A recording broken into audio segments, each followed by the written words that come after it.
అమ్మవారు తనకి పరమ ముద్దు బిడ్డ అయినటువంటి వారిని ఎవరినో దగ్గరికి తీసుకుని దేవాలయం యొక్క పాలక మండలి అధ్యక్ష పదవిలో కూర్చోపెడుతుంటుందేమో అని నాకు అనిపించింది. కాబట్టి అంత గొప్ప క్షేత్రం.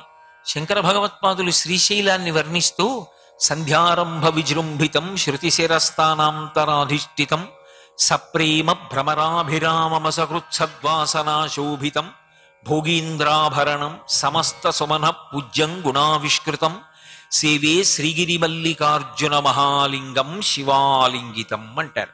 శివ అంటే అమ్మవారు. అమ్మవారి చేత గట్టిగా ఆలింగనం చేసుకోబడినటువంటి పరమశివుడు ఎలా ఉంటాడో అలా ఆ అర్జున వృక్షాన్ని మల్లెతీగ అల్లుకుని ఉంటుంది శ్రీశైలంలో. ఒకప్పుడు శంకర భగవత్పాదులు అలా దర్శనం చేశారు. అదే అర్జున వృక్షం ఇప్పటికీ ఉంది శ్రీశైలంలో. అలా ఇక్కడ కూడా ఆ మద్ది చెట్టులోంచే వేరొక చెట్టు పుట్టింది. ఆ చెట్టు ఈ మద్ది చెట్టుని కౌగిలించుకుంది, మద్ది చెట్టుని ఆ చెట్టు కౌగిలించుకుంది.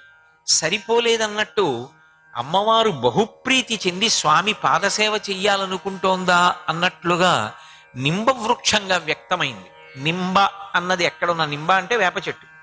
వేప చెట్టు ఎక్కడ ఉన్నా కూడా అది అమ్మవారి స్వరూపంగానే చెప్తారు శాస్త్రంలో. అటువంటి వేప చెట్టుగా వచ్చింది ఆ పక్కన.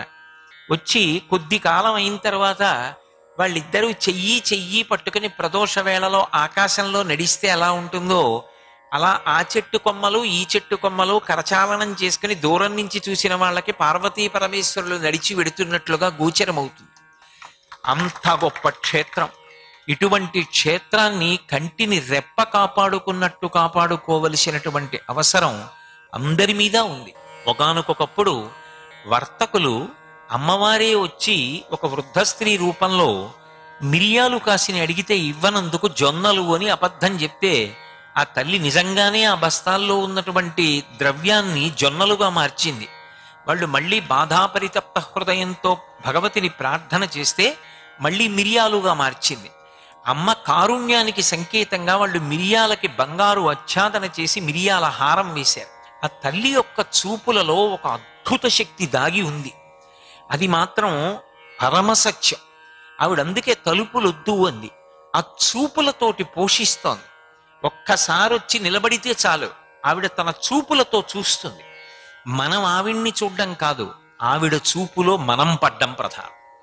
దానికి ఆవిడ దగ్గరకి ఇలా నిలబడితే చాలు, ఆవిడ ఒక్కసారి చూస్తుంది.